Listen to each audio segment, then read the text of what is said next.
dedicated to each and every one of you who appreciate a great glass of wine. You know what I mean? It's Monday. Let's raise a glass to the beginning of another week. It's time to unscrew, uncork, or saber a bottle. And let's begin exploring the wine glass. It's National Boxed Wine Day, and what better way to celebrate than breaking open the myth that boxed wine can be both fun and fabulous. I sat down with Chelsea Franchi, assistant winemaker at Tablas Creek, to chat about sustainability, innovation, and why putting great wine in a box is more than just convenient. It's downright brilliant. Join us as we sip, laugh, and explore how this packaging is shaping up the wine world in the best way possible, and maybe rethink your next pour. Please take a moment of your time to subscribe, rate, and review Exploring the Wine Glass. It's completely free and is a great way to let other wine lovers know about the podcast. Be sure to head over to the website, exploringthewineglass.com, to read my award-winning blog and to see what else I have been up to. And most of all, please tell your friends about the podcast. Slainte.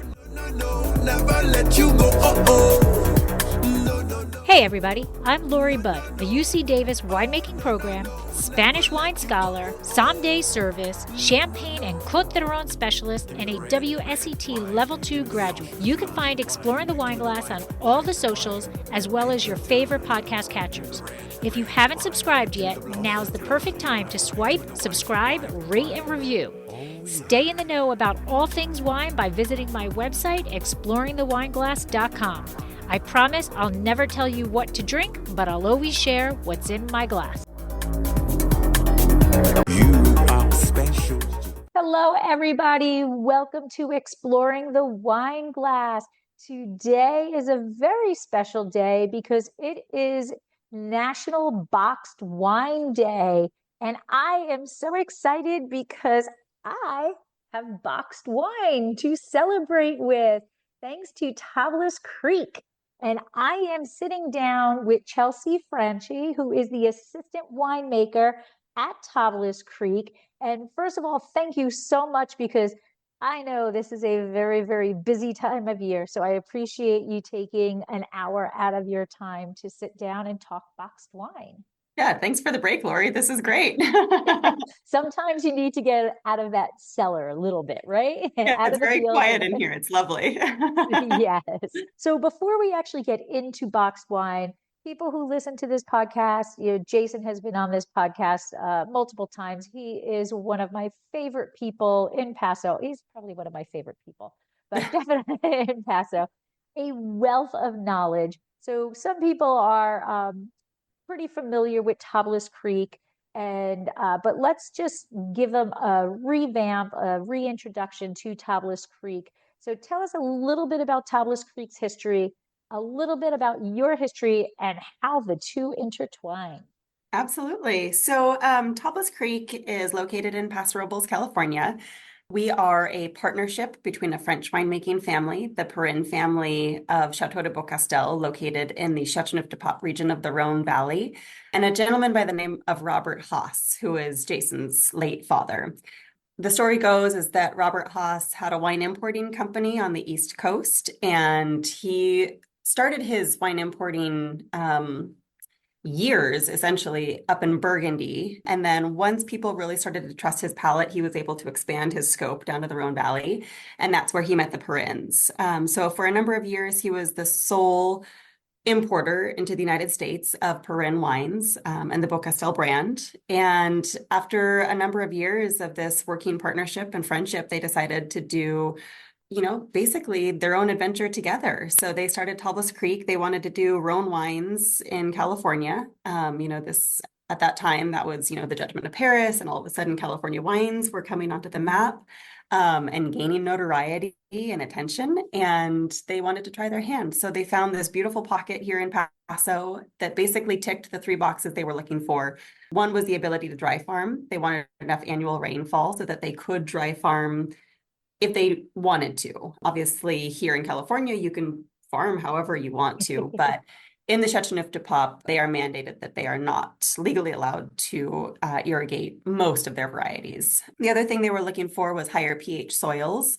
We have an incredibly high instance of calcareous limestone shale out here, which really holds on to moisture quite well. So, we have a rainy season, which is different than how they get their rains in France, which is basically all year. We just have that one season, but these limestone soils are able to just suck everything up, and our root systems are able to tap into that, throughout the growing season. Examples right behind you. Yes, yes. And then the last thing was essentially the heat. We need, and people that live or have been to Paso Robles in the summer understand that we have the heat that is required to, ripen and properly grow Rhone varieties. We need a lot of sunshine, but everybody loves to talk about that diurnal swing, and that is extremely important for our wine growing program here at Tablas Creek and for everybody here in Paso Robles. So, that 50-degree differential between, 50 degrees at night and 100 degrees during the day allows us to make wines with balance. We've got the ripeness that we get from those temps during the daytime, but we're able to maintain our acidity with the cooler temperatures at night. All of that being said, Beaucastel was really a pioneer as far as organic farming goes. And I think that really laid the groundwork for who Tablas Creek was going to become. So to that end, we are certified organic, we are certified biodynamic, and we are the first winery in the world to have achieved regenerative organic certification. All of this is because Tablas Creek is a winery that is interested in pushing boundaries and really examining things from every possible facet and trying to find ways to do it better. And I can say that confidently because everyone on the team is tasked with that goal. So all of us here at Tablas Creek are basically looking deep into our specific areas and our arenas of expertise and finding ways to improve upon that. So I've been here about 18 years, I believe, and seeing the growth and evolution. I mean, there's been a lot of changes, but it's all been with, a very concise goal in mind and very concise vision. So there's been a lot of evolution, but not a lot of upheaval or change or anything like that. Everything has been really focused. Okay. So yeah, one of those big changes, I think, has been our packaging efforts. And that doesn't just go, I know we're talking about box wine today, but that goes for our packaging across the board. We've changed up our case boxes so that they're not flood printed anymore, eliminating the ink on those boxes. We've changed up our glass manufacturing facilities to really lightweight our bottle as much as possible. And, in that vein, then it's led us to the box wine movement, which has been a learning opportunity. It has been a lot of learning, which is one of the coolest parts about this job. There's always something new. That is true. Yes. Yes. That goes for the wine industry as a whole. Absolutely. Yeah, but this has been something that has been a really cool journey. And I would say, for me as a customer, I love that box wine is now gaining this foothold because I want box wine in my home. I want premium box wine in my home.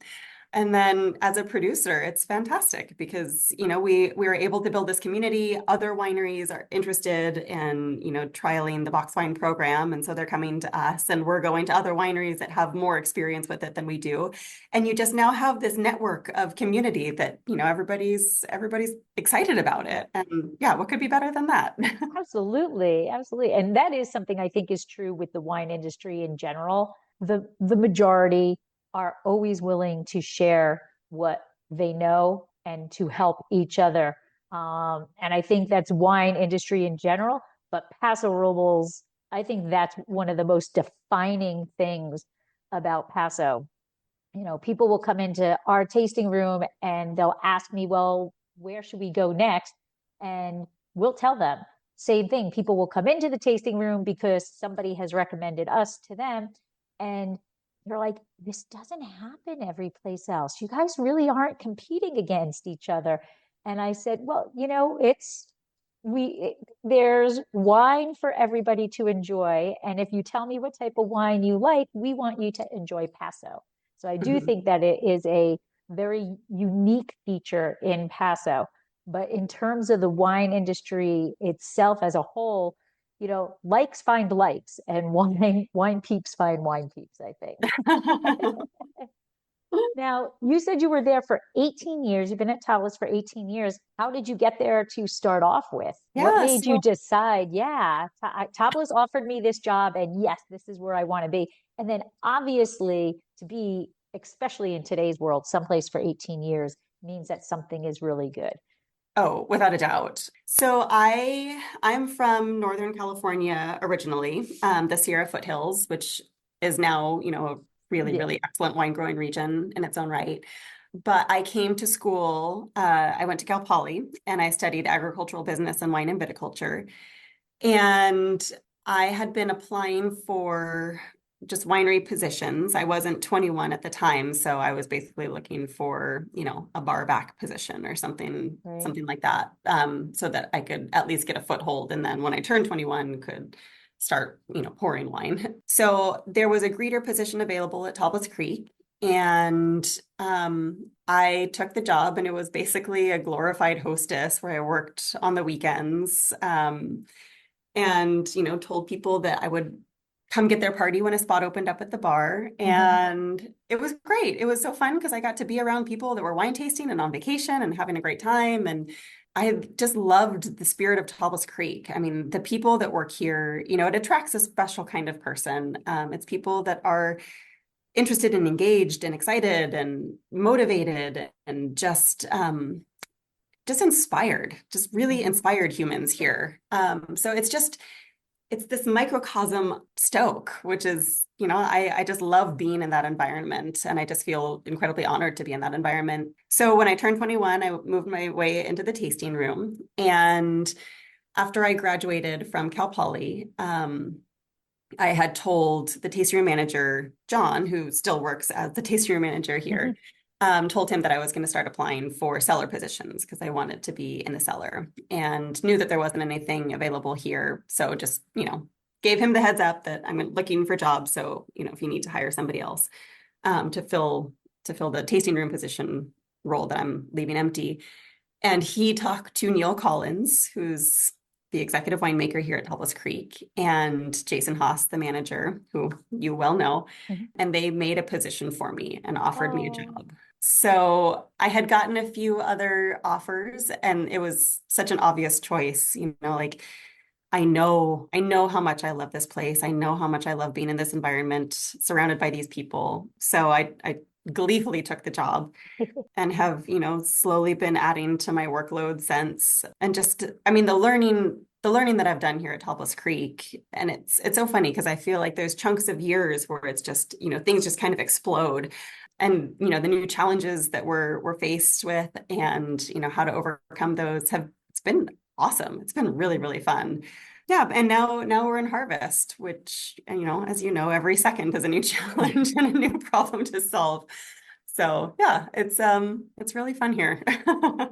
that's amazing. It really is. And when I go there, you can just see uh, the vibe, the aura, that there is. I'm a believer in auras, and you can just walk into a room and you can sense there's tension, or you can walk into a room and you can just sense that there's happiness and there's joy. And whenever I go to Tablas, it's always that joy. It's always that happiness. And these are people who are working hard, but they're loving what they're doing, and it shows. You can't hide that all the, that, No, no. And yeah, I mean, so much of that is the team, and like I keep saying, this is the team that wants to push things and wants to make things better, so as far as the property goes, as far as interpersonal connections go, as far as the end product goes, all of these things have to be top notch for the end product to be right. exceptional. And we're in the middle of, well, we're starting harvest now, and we have our interns that just came on board, and explaining to them, like the energy that you bring into this cellar, things will get hard, things will be difficult, you will be exhausted, but it's how you handle that. And, and these are all life lessons. Like it's not unique to the wine industry. If you can still be tired and have a smile on your face and, hand somebody a high five as you walk by them, that makes a huge difference in the wines that we're going to be creating by Harvest's End. Yeah, because the energy that you bring into the cellar is absolutely going to make a difference as far as everybody else's enjoyment level of this harvest. And then the more people are having fun and the more people are enjoying being around each other and having a great time at work, the wines are going to be better for it. So I agree 100%. I agree. So we are here because today is National Box Wine Day.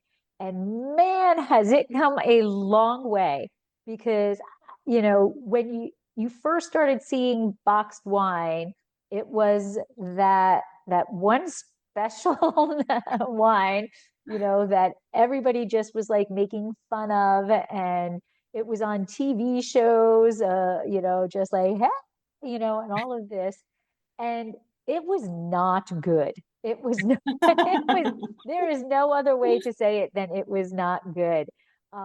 So now it's no longer just about being in the box and that the quality is there, and it's the sustainability of it. So before we get into the process of it, what are your thoughts to know that now there's a holiday celebrating boxed wine? I mean, I didn't actually know that there was a holiday celebrating boxed wine, but I'll use any excuse. It is funny, seeing that evolutionary arc of box wine, but it's not really that surprising, given that we do have new consumers that are interested in, obviously interested in sustainability. That's a huge talking point, which is fantastic. Like, this is the future that all of us want. That's great. This is the future that all of us want in the wine industry, but the fact that consumers also want that's amazing, because those things don't necessarily always align. The fact that this is alternative packaging, it's great for the wine, it's great for the consumer, it's great for, your carbon emissions.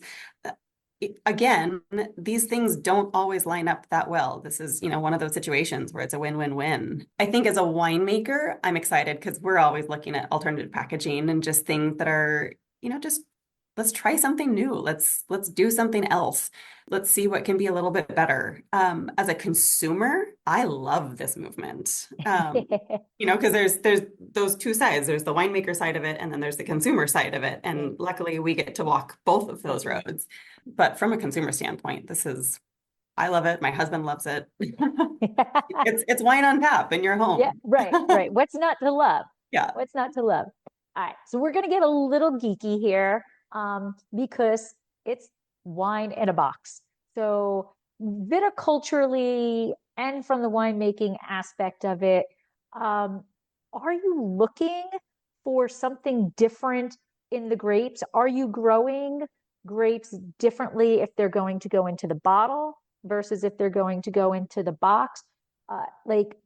What are you looking for, or is it the same? So the wines that we do for the bag and box program, we started by trialing our Patelon range of wines. So at Tablas Creek, we have our estate wines, that are all grown on our estate. They're all processed here.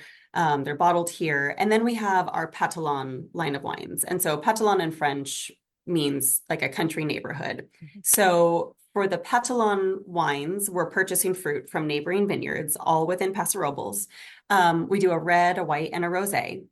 And these are essentially wines that are much more value oriented. They sell for $28 a bottle. And these are wines that you can find widely distributed across the US. And that's probably what you'll find most frequently at, restaurants by the glass lists or at wine bars, whatever. And it's a great intro to Tablas Creek because it is fruit that is purchased from other vineyards, but it's always going to be our own varieties. And it's all processed the same way that we do any of our other wines. So we're still using native yeast fermentations. We're still treating these wines exactly as we would our estate wines. It's just grown by somebody else, and another connection that we've made, another business relationship. So these wines being value oriented, we have really had a good time just making sure that we're kind of playing around and exploring our options. So for years and years and years, we've been kegging these wines. So I did mention the by the glass programs and restaurants. A lot of these restaurants across the United States are now getting wine on tap programs. So we'll keg the wines, send them to the accounts, they'll send the kegs back. So we're cutting down on, all of our dry goods that we're purchasing, and then also the dry goods that are being thrown away or recycled, and just using that stainless steel keg over and over and over. And that has been a really successful program for us. It's been great for all these restaurants. It's even better for the people that are buying these by the glass wines that are on tap versus in a bottle that have been open for who knows how long. And so, the Petalon wines seemed like a perfect fit for us to really get into the bag and box program. Being that they are more affordable, it put it in a position where even at $30 a bottle, that box is 4 bottles, and retailing for, I don't know what it costs now, but initially it was offered at $95 a box. And that's a tough sell, especially since historically box wine has been that same 3-liter box. Plus, even though it is 4 bottles, it doesn't look like it's 4 bottles. So you feel like, you feel like I'm walking out for $100. I'm walking out with this little thing, Well, if you are worried about it, when we first got those boxes, actually, or when we first got our, original shipment of bags and boxes, all of us were definitely doubting, like, this is not 4 bottles. And so we actually measured it. We've done our due diligence, because all of us doubted it too, but it is in fact 3 liters. Yeah, but that seemed like a really great place to start, because this is something that, it's an easy wine to drink, and we want this to be something that is easy and approachable and, good for all occasion kind of situation, or something that, if you just want a glass of white wine, once a night, this is going to be a really easy wine to just enjoy. So we started with those 3 wines, the red, the white, and the rosé from Petalon. And then last year, we also introduced a chillable red from our estate, which is what you have. So that's the Alouette Grenache. And it's just light and affable and juicy and entirely crushable. And that one did not last long in my house. And that one's kind of interesting because we only did that wine in box last year. Oh, okay. And then this year we expanded it so that we did a box wine component, and then we also added 750 milliliter bottles. So we're kind of going backwards now. But so is when you're harvesting that fruit, is it the chemistry of it, is it the same whether it's going in the box or in the bottle?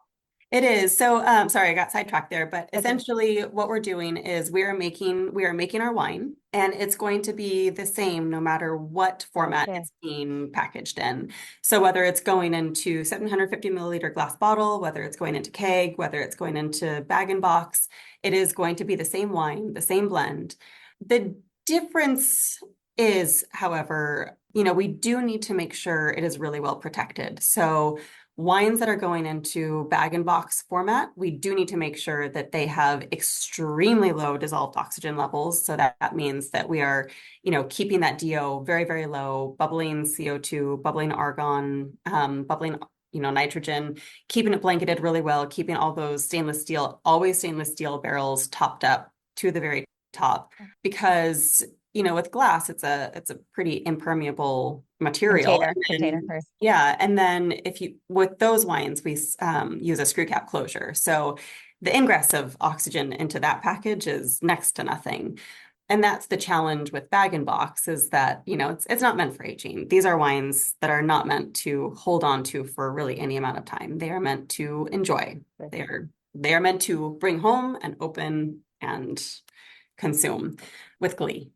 So yeah, with these wines, it's really just making sure that they are well protected from oxygen. So there are considerations as far as which wines are more appropriate for this package. One of the things that we do need to watch out for, you really don't want anything with high volatile acidity. You don't want anything with too high titratable acidity because that can really increase the transmission of oxygen into the bag.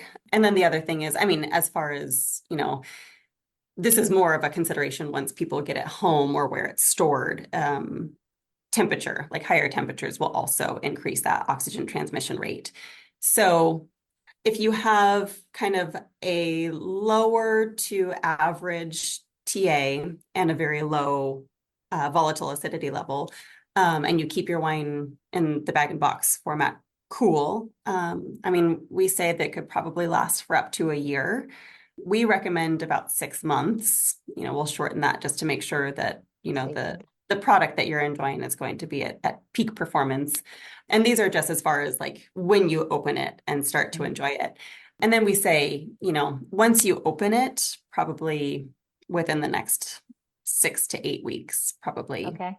Yeah. If it lasts that long. And that's what we hear over and over and over is, I don't know, I think there might be a hole in the bag because that went really fast. So you guys do have your own bottling line. Is this how is this actually bagged? I can't say bottled. How is this actually bagged? So we did purchase a Tor semi-automatic bag and box machine. And that was how we did the first few years of bag and box runs.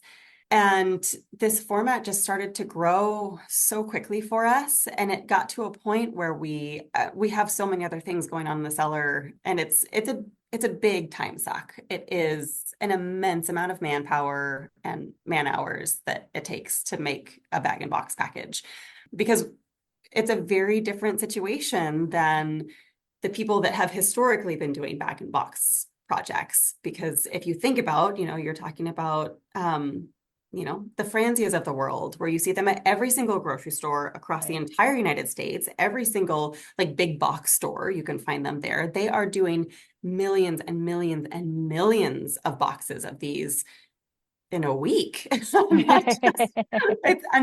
astronomical. Like my brain, understanding how this operates at Tablas Creek, cannot understand how they operate there, because it's a very different program. And so for them, they have the fully automated lines, they have everything that's done on the machine, and they have cameras to make sure that things are going as they should, because it's going by too quickly for the human eye to catch. And we are obviously not that. We are doing everything by hand. And so the bag and box segment is not really outfitted for people like us. It's not really built up for wineries of our size. And I do think that is changing, because so many more wineries are looking into this and interested in this. And so I think that will start to change. But when we first got off the ground, it was just, kind of figuring out from scratch. Overwhelming. Yeah. It was overwhelming, and it was just a lot of time. And that's, it's a worthwhile investment. Absolutely. And I'm glad we spent the time, and I'm glad we put in the effort. Since then, we have sold the Tor machine. So one of our neighbors here in Paso Robles has it. So it still lives on in Paso and is making a great product down the road.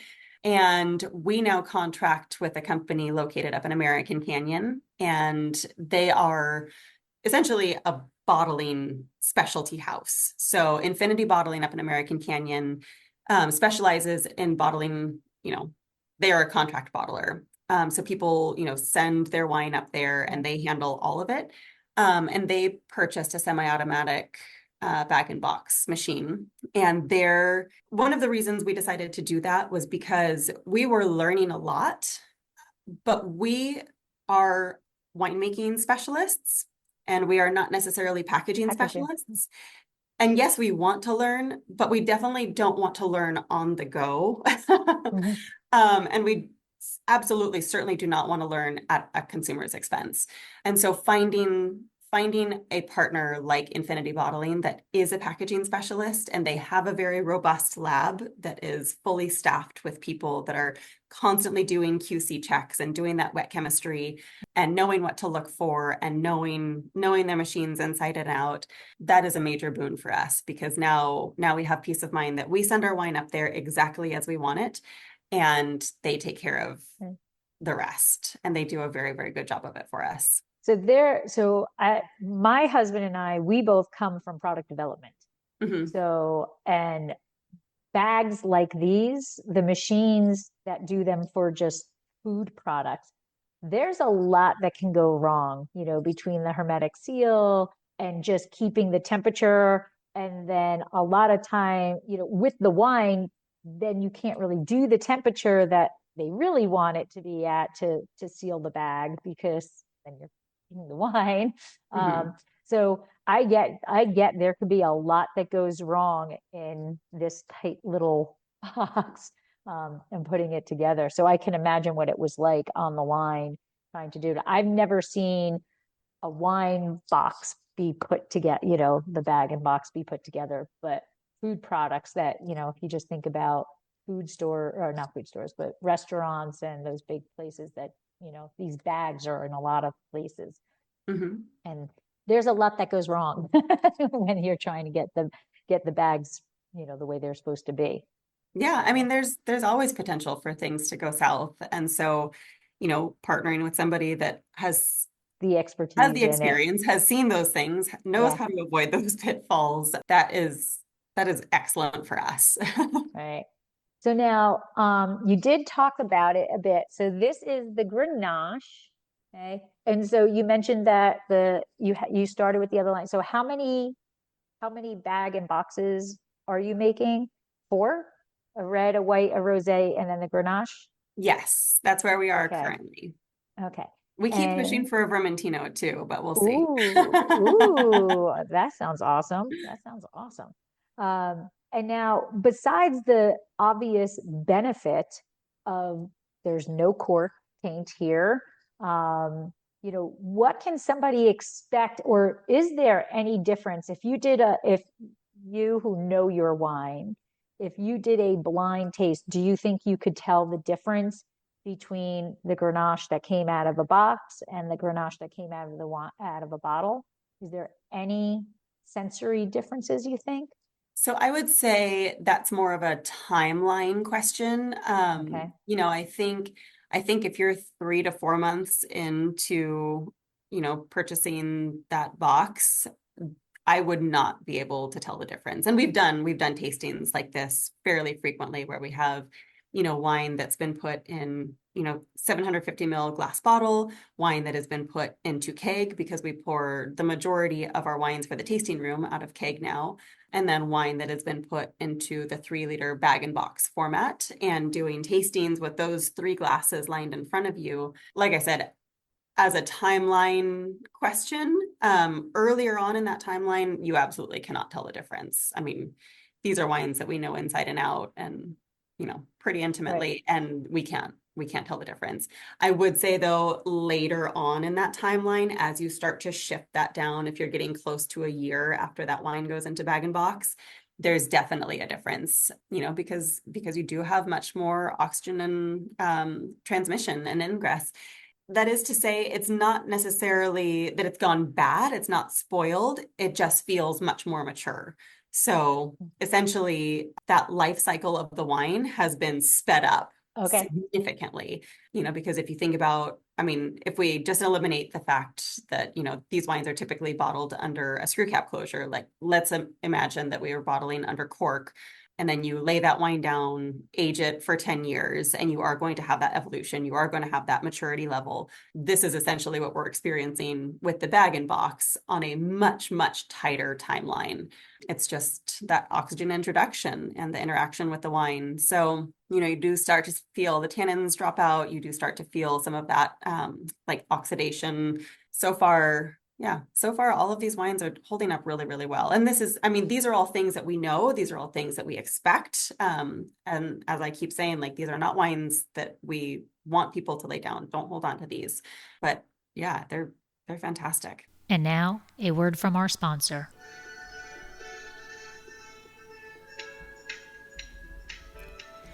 Dracaena Wines loves to give back. There are so many fur babies that deserve to find their forever home. We would love to be able to help as many as possible. If you are part of a nonprofit organization or know of a nonprofit organization that would like to hold a fundraiser, please contact us at contact@dracaenawines.com or visit our website, dracaenawines.com, to fill out the form. How does the fundraiser work? It is super simple and costs your group absolutely nothing. Together, we will choose a month that your group will be sponsored. During the month, you promote the fundraiser just like any other event you'd hold. At the end of the month, we will donate 20% of the sales to your organization. The donations will be made in the name of each individual who purchased the wine so that you know exactly who helped the animals. Our goal is to raise as much funds as we possibly can and to help as many animals as possible. So please help us help as many fur babies as we possibly can. Well, that's a perfect segue into my next question. Was there any surprises as you were developing this line of boxed wines? Any surprise good or surprise bad, or a technical hurdle, like you were like, okay, I'm going in this direction. Oh, no, we can't do that. I think for the most part, we're not really a company that just shoots from the hip. We do try a lot of things, but we do a decent amount of due diligence beforehand. And so, really talking to a lot of people that do have experience in the bag and box segment. And, one of the wineries I would be remiss not to mention, but Jake over at Really Good Box Wine, that's the company, that's the brand he has, is Really Good Box Wine. Mm-hmm. And he was instrumental in really kind of like holding our hands and being so patient and walking us through this whole process. And, even with us having such a low experience level. And so the questions we were asking were so basic and so elementary, and that he was basically expounding upon those, very, very simple ideas and just like giving us so much more information than we had asked for, and just filling us with the knowledge that he had acquired. It did feel like when we finally, stepped into this new adventure, we were pretty well prepared as far as what to expect and, potential pitfalls and things to avoid. And yeah, one of the things, I think packaging has been a challenge.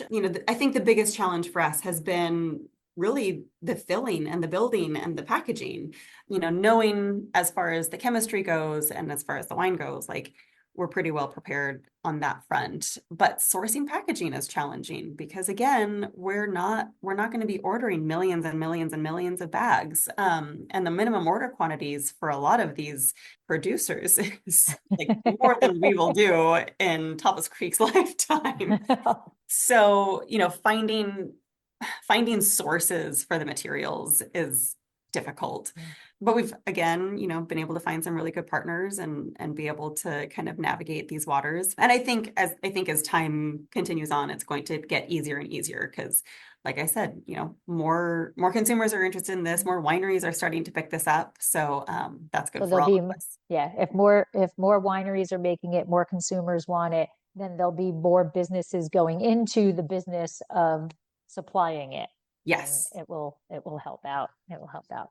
But actually, I'm like thinking about this as you're talking. This has to also be easier to just ship. Yes and no. It is significantly lighter. So we talk about, the carbon emissions of bag and box versus, 4 bottles of wine. Mm-hmm. And actually on the back of the box. Yeah, there you go. There's all the intel.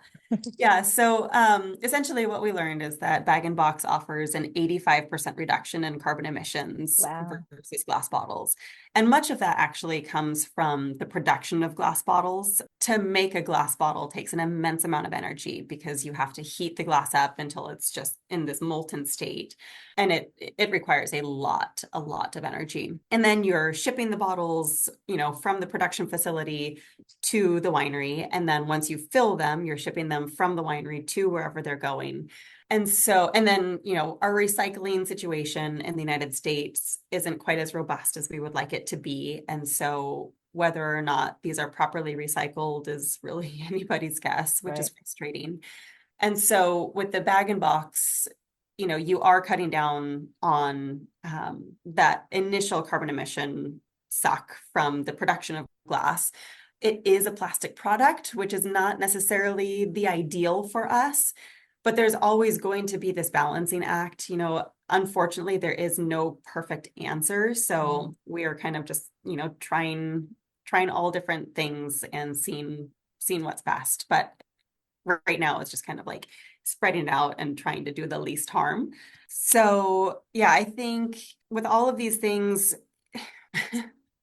the four bottles of glass being shipped is we have containers. Your original question was, is it easier to ship these boxes? Right. We have containers, with like the recycled pulp that are like specially molded to these glass bottles. The bag and box has been different because we didn't have specialty shippers. So in the early days, we were getting, calls from customers that had ordered 3 boxes and they had kind of gotten smashed in transit. And so we were sending them replacements. But now we have worked together with some of our other suppliers, and they've created these like special nesting boxes that cradle them. So again, the challenges seem to be like the actual packaging. It's always the packaging. I think we've got it now, but yeah, I think the challenge is that, with the glass bottles, we have things in place. Like that's industry standards. Right. Everybody's doing that. Everybody has, your preferred method of shipping those wines. Right. And then to ship a bag and box, you're basically starting from ground zero and figuring it out as you go. So I do think we've got it locked in pretty well now. So we've got 1 and then 2 and then 3 box shippers, depending on how many you're ordering. Right. Yeah, but it's all a learning process. And with that concept of bag and box is really, US is kind of slow on it, but it does have the earlier years had such that bad reputation of it just was like really bad, cheap wine. Then you have the juxtaposed position of Tablas Creek that is absolutely not just bad wine. So when you first introduced boxed wine, were people kind of perplexed? Were they like, I'm not really sure what to do with this because there's so much quality and now here's a box. What am I doing here? Like.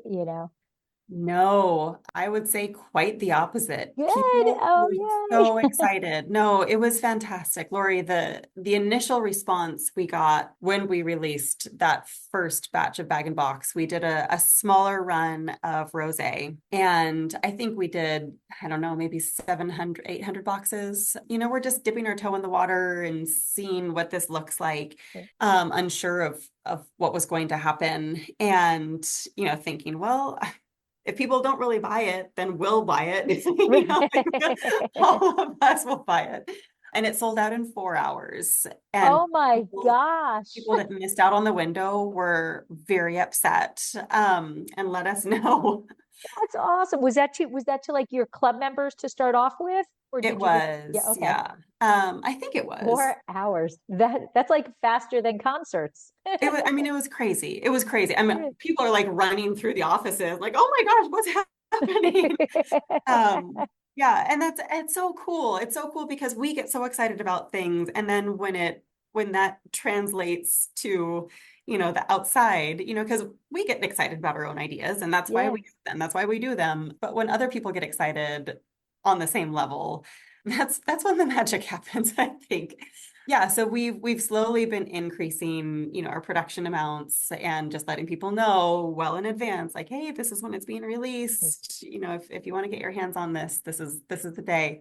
Get on the computer at midnight because that's when they say.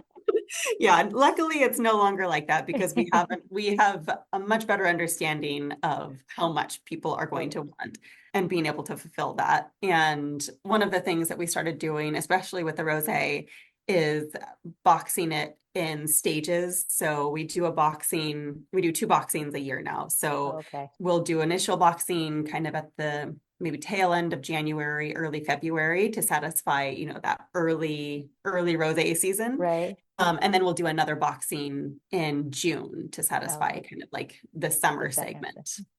And just most of that is to make sure that, what's being sold is of utmost freshness. And like perfect for when they're going to be consuming it. So, if people want to, like, you still want to drink rosé in August, but if it was bottled back in January, then, for our thinking, you're kind of pushing that timeline. But now we've been able to split that up a bit and just make it better for everybody. Right. And like here in the US, I think that we are so far behind in accepting things. We just don't want to accept change. They're not very good with accepting change. So, like the screw cap, it took forever for people to say a screw cap is not bad wine, right? I mean, I know so many people who were adamant, I will never drink a wine that's under screw cap. And now they're drinking wine under screw cap, and we still have that research, of that people think a quality wine, there was a research of the same wine, they pulled a cork and they unscrewed it in front of people. It was the same exact wine, and people voted the cork to be a higher quality wine, and it was the exact same wine. So we're still stumbling over, accepting things or whatever, or the perception of it. And so the boxed wine, I just learned to this. The box wine was actually patented in 1960. So Been around a while. yes, it sure has. And man, we are slow on the uptake when you think 1960. My goodness, what do you think? What's your opinion on why we're so darn slow in accepting things?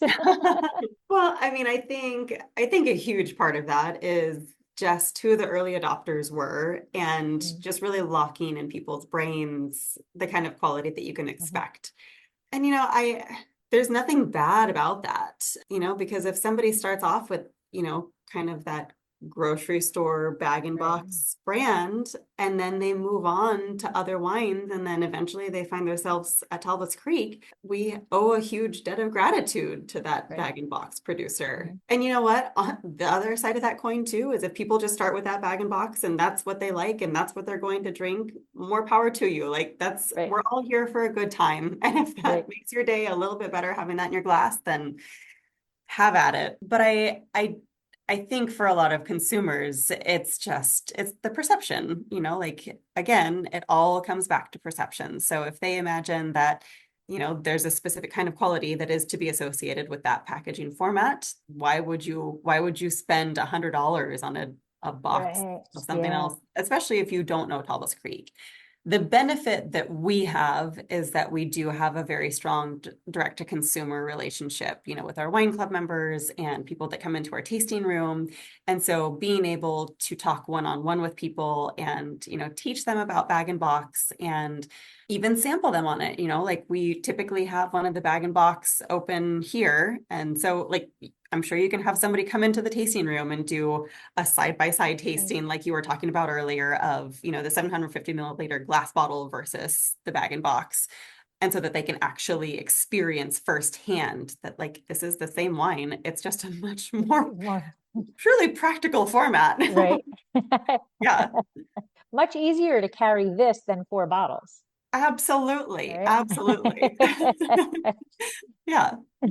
And so Tablas Creek, and you did mention it earlier, Tablas Creek is just synonymous with regenerative, organic, all of sustainability.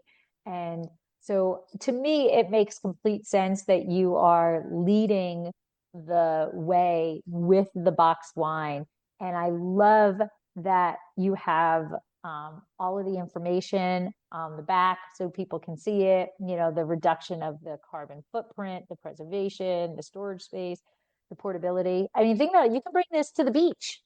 You can bring it to a pool, right? Because it's not going to potentially, it's not potentially going to break and then somebody's going to step on it.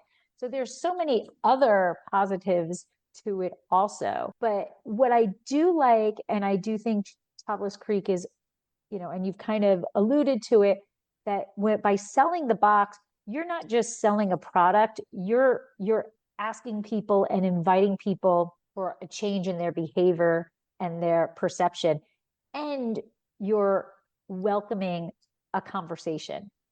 And so it, those longtime fans, the converts, the people, it's like this person tells this person and this person tells this person. And so I'm glad to hear that you sold out in 4 hours in that first day.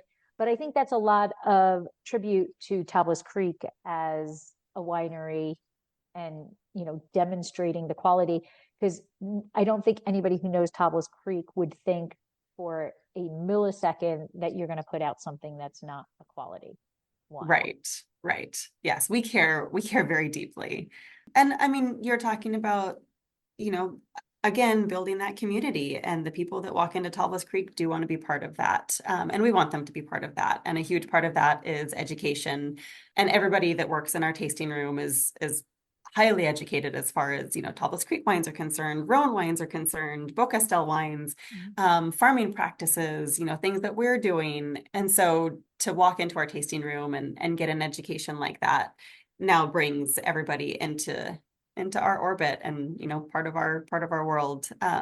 So having consumers that are interested and really, getting a great product and doing something that I hope is, like pushing the needle in the right direction. We're all in it together. And so we're coming up on the hour, and I don't want to keep you long, but I want to make sure, is there anything that I missed about boxed wine that you want people to know, or maybe 2 fast facts or something like that, that people can remember about boxed wine? I think the 2 fast facts, we already touched on it, but I think it's definitely important to hammer home, keep it cool, keep it in a dark, cool environment, and that'll treat you well. I think the chillable wines are probably the best bet, just because you can just stash them in your fridge and they're always there for you. And I think, support the format. And I'm not just talking about Tablas Creek. Obviously, I hope you enjoy the Tablas Creek wines, but there's a number of other wineries, not just in Paso Robles, but throughout California, that I know are doing some really, really fantastic bag and box wines. Go out and give them a try and support your local winemaker. Yes. And then lastly, before we go, how can people find Tablas Creek? Are we by appointment only? And can we order bag and box online? Or is it at the tasting room only? Tell us how to get this wonderful wine. Yeah, so I would say the best thing would be to come visit us at Tablas Creek, because then you get the whole immersive experience, which is definitely going to be the ultimate. So we're in Paso Robles, California, and you can visit plenty of other wineries while you're here. But if you can't make it out to Tablas, we're always available at tablascreek.com, and you can order online, have it shipped to your home. We've got the packaging all figured out, so you don't have to worry about that. Yeah, but definitely the way to do it would be to come out here and visit us in person. And now I see you moved your sign, so it's easier to take a picture of. Yes, there's plenty of beautiful photo opportunities, but even better, plenty of memory opportunities too. Learning a little bit about our farming and our house here, and just our community here in Paso Robles. And I will also say to follow Tablas Creek, follow Jason Haas on social media, because he is a walking encyclopedia, man. It's true. It's true. You can go up to him and say, what was the vintage, blah, blah, blah, blah, like, and he will whip that information out. And I'm like, okay, well, I need to look into my notes and what that, but every time he's live, I get that notification that he's live, and I will always go check it out, because he is never just on for kicks. He is always on with some information that is intriguing, interesting, and so educational that it just helps you understand what you're doing at Tablas Creek and why it's so important. And just in general, just if you're interested in learning about wine, which I assume people are if they're listening to this podcast, because this is what we do, then you need to follow him also, because the education just exudes out of him. So thank you so much for taking time. And I wish you a very happy and productive and successful harvest. I don't know how many lines you've already got on your board of what's been pulled in. Um, I'm sure it's at the emptier side at this point, soon to be extremely full. Yeah, we're getting ready, but this weather's holding out. So yeah, I think Mhm. we've got a mellow couple days and then we'll get back into Back it next into it. week. But Lori, thank you so much for having me. This was really fun. Awesome. Thank you so much. You have a great day. Good luck with everything. All right, thank Yeah, you. thank you. Very special. You are so special. You even. This has been another episode of Exploring the Wine Glass. Thanks for listening. If you have suggestions on what topics you would like me to discuss, please reach out on social media. You can find me on Twitter, Instagram, and Facebook as Exploring the Wine Glass. I am also on LinkedIn as Lori Hoyt Budd. Of course, you can always email me at exploringthewineglass@gmail.com and sign up for my newsletter at exploringthewineglass.com. If you enjoyed what you heard, please rate, review, and subscribe to help others find me more easily. And most importantly, tell your wine-loving friends, because if you like the podcast, they will too. Podcast music is Wine by Kevins. Until next week, Slainte. I want a nice glass right now. I'm on keeping for my 10,000 tell you. There is always time for a good glass of wine.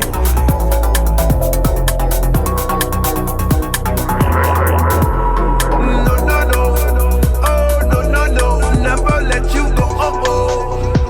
No, no, no. Never let you go. Oh, oh. I want a nice glass right now.